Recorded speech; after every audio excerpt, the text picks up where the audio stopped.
All right, says we're live. I'll give a couple quick seconds here for things to catch up. Make sure my phone is on silent. And let's get after this. Landmark decision has just dropped. The United States Supreme Court has released their decision on the Rahimi case. I haven't read it yet. It just dropped about a minute ago. We're going to go over this together. So I don't know what the decision was yet. Let's see. Again, the Rahimi case is, he had a domestic violence restraining order, and thus the government considered him a prohibited person. Wasn't convicted of anything at the time. Let's see what they say. Y'all just do me the favor, do me the YouTube favor. Like the video, share it if you can, comment below, check your subscription. Here we go. U.S. versus Rahimi.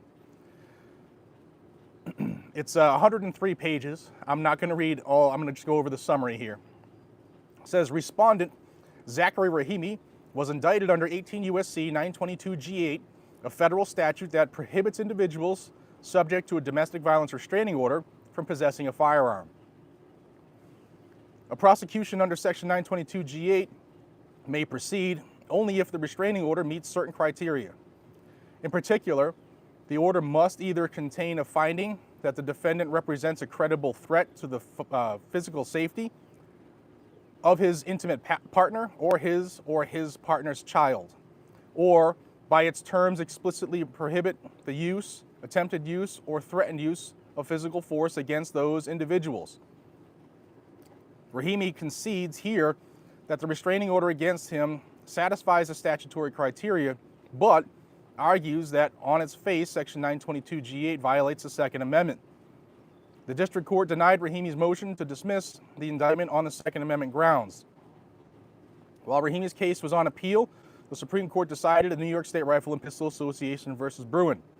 In light of Bruin, the Fifth Circuit reversed, concluding that the government had not shown that Section 922 G8 fits within our nation's historical tradition of firearm regulation. Here's what they held. When an individual has been found by a court to pose a credible threat to the physical safety of another, that individual may be temporarily disarmed consistent with the Second Amendment. Since the founding, the nation's firearm laws have included regulations to stop individuals who threaten physical harm to others from misusing firearms. As applied to the facts here, Section 922 G8 fits within this tradition. The right to keep and bear arms is among the fundamental rights necessary to our system of ordered liberty. So that's pretty much all we need to read. There is two other quick sections I'll go through just so we know what's going on. Hit that thumbs up. Let's see what they say and why they said it, because they might have twists unless you are like Rahimi. All right. It says, that right, however, is not unlimited. That's the District of Columbia versus Heller. The reach of the Second Amendment is not limited only to those arms that were in existence at the founding. Rather, it extends prima facie to all instruments that constitute bearable arms, even those that were not yet in existence. By that same logic, the Second Amendment permits more than just regulations identical to those existing in 1791. Under our precedent, the appropriate analysis involves considering whether the challenged regulation is consistent with the principles that underpin the nation's regulatory tradition. When firearm regulation is challenged under the Second Amendment, the government must show that the restriction is consistent with this nation's historical tradition of firearm regulation.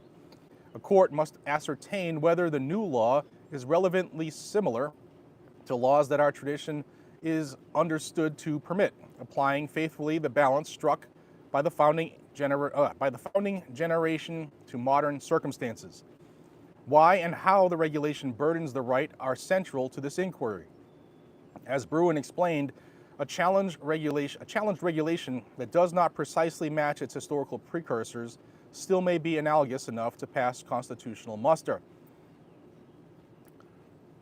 Section 922 G8 survives Rahimi's challenge. 1. Rahimi's facial challenge to Section 922 G8 requires him to establish that no set of circumstances exist under which the act would be valid. Here, 922G8 is constitutional as applied to the facts of Rahimi's own case. Rahimi has been found by a court to pose a credible threat to the physical safety of others, and the government offers ample evidence that the Second Amendment permits such individuals to be disarmed. The court reviewed the history of American gun laws extensively in Heller and Bruen. At common law, people were barred from misusing weapons to harm or menace others. Such conduct was often addressed through ordinary criminal laws and civil actions, such as prohibitions on fighting or private suits against individuals who threatened others. By the 1700s and early 1800s, though, two distinct legal regimes had developed that specifically address firearm violence: the surety laws and the going armed laws. Surety laws were a form of preventative justice, W. Blackstone, Commentaries on the Laws of England, which authorized magistrates to require individuals suspected of future misbehavior to post a bond. If an individual failed to post the bond, he would be jailed. If the individual did post a bond and then broke the peace, the bond would be forfeited. Surety laws could be invoked to prevent all forms of violence, including spousal abuse, and also targeted the misuse of firearms. These laws often offered the accused significant procedural protections. Hit that thumbs up, y'all, please. The going armed laws, a particular subset of the ancient common law prohibitive on affrays or fighting in public, provided a mechanism for punishing those who had menaced others with firearms. Under these laws, individuals were prohibited from riding or going armed while with dangerous or unusual weapons to terrify the good people of the land. Those who did so faced forfeiture of their arms and imprisonment. Prohibitions on going armed were incorporated into American jurisprudence through the law, and some states expressly codified them. Number 3, together, the surety and going armed laws confirm what common sense suggests. When an individual poses a clear threat of physical violence to another, the threatening individual may be disarmed. Section 922G8 is not identical to these founding era regimes, but it does not need to be. Like the surety and going armed laws, 922G8CI applies to individuals found by a court to threaten the physical safety of another. This prohibition is relevantly similar to those founding era regimes in both why and how it burdens the Second Amendment right. 922G8 restricts gun use to check demonstrated threats of physical violence, just as the surety and going armed laws do. Unlike the regulation struck down in Bruen, 922G8 does not broadly restrict arms used by the public generally. The burden that 922G8 imposes on the right to bear arms also fits within the nation's regulatory tradition. While the court does not suggest that the Second Amendment prohibits the enactment of laws banning the possession of guns by categories of persons thought by legislature to present a special danger of misuse, 922G8 applies only once a court has found that the defendant represents a credible threat to the physical safety of another, which notably matches the similar judicial determinations required in the surety and going armed laws.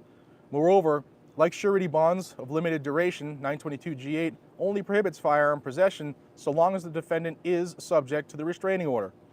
Finally, the penalty, another relevant aspect of the burden, also fits within the regulatory tradition.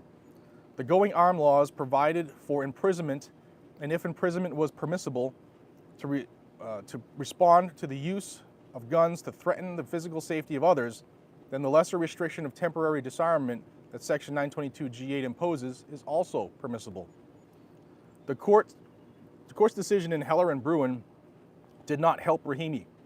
While 922G8 bars individuals subject to restraining orders from possessing arms in the home, Heller never established a categorical rule that the Constitution prohibits regulations that forbid firearm possession in the home. Indeed, Heller stated that many such prohibitions, like those on the possession of firearms by felons and the mentally ill, are presumptively lawful. And the court's conclusion in Bruen that regulations like the surety laws are not a proper historical analog for a broad gun licensing regime does not mean that they cannot be appropriate analogs for a narrow one. 4, and there's only one more after this. 4, the Fifth Circuit erred in reading Bruin to require a historical twin rather than a historical analog. The panel also misapplied the court's precedents when evaluating Rahimi's facial challenge. Rather than consider the circumstances in which 922G8 was most likely to be constitutional, the panel instead focused on hypothetical scenarios where the provision might raise constitutional concerns. Finally, the court rejects the government's contention that Rahimi may be disarmed simply because he is not responsible. The court used this term in Heller and Bruin to describe a class of citizens who undoubtedly enjoy the Second Amendment right. Those decisions, however, did not define the term and said nothing about the status of citizens who were not responsible. Reversed and remanded. And this was delivered, the opinion of the court was delivered by the Chief Justice Roberts, in which also Alito, Sotomayor, Kagan, Gorsuch, Kavanaugh, Barrett, and Jackson joined. Sotomayor filed a concurring opinion in which Kagan joined. Gorsuch, Kavanaugh, Barrett, and Jackson filed concurring opinions. And the only one who disagreed with the decision of the court was Clarence Thomas. So, there's 105 other pages that I have to read, but what you need to know is that no change. Rahimi's case was overturned, and Justice Clarence Thomas is the only one who dissented on this. Now, I can't wait to go read his dissent. There's going to be a lot of reading for me to do here in the next couple hours, but Rahimi has been released, and it has changed nothing. That's pretty much the summary you need. Thank you all for dropping what you were doing, and sorry, I don't want to be rude. Gals and Guns, thank you very much. Appreciate you. You're killing it over there on the TikTok, and sorry for my hand in the way. Chris Aiken, as always, thank you very, very much. Appreciate y'all. Thank you for joining the live stream. We're still waiting for, and in fact, I got to go back and check the cases as they drop. They drop them every 5 minutes or so. We're still waiting on that one case that it seems like it is going to destroy Chevron deference, which will be huge for us because that is how we've been attacked lately by the ATF rules, as Chevron deference. So appreciate y'all. Look, do I agree with this decision? I do not. Because somebody who was, and I'm going to be brutally honest, so this is not a shot against men or women or anything else. I literally, if I upset my wife today, she could call and get a restraining order without anything other than an allegation. And it happens across the country. I've seen it for decades. I wish the Supreme Court would have addressed that because they're giving out just on an accusation. Don't really necessarily need proof because they want an abundance of caution. And their abundance of caution just shouldn't lead to people losing their rights. So I think this was an erroneous decision by the court. And it's my opinion because I saw in real life how the domestic violence restraining orders have been abused. Not all of them, but it's very easy to abuse that system. And they're often used as a tool by divorce attorneys to screw one party over the other. So that's just a little bit of inside news, inside info, in case you weren't aware. But domestic violence restraining orders, they're necessary, but it's only a piece of paper. What's really necessary is people need to understand you are your own first responder. I need you to understand that, men and women, you are your own first responder. Nobody in a police car can save you, nor are they required to. So, get some training. Get some training. And with that, guys and gals, have a phenomenal day. I'll see you on the next one later this afternoon. Who knows, if that other case drops, I might just come right back on here to let you know. But be safe, stay vigilant, carry a gun to keep you, your friends, your family, your community safe. I love y'all. Be safe.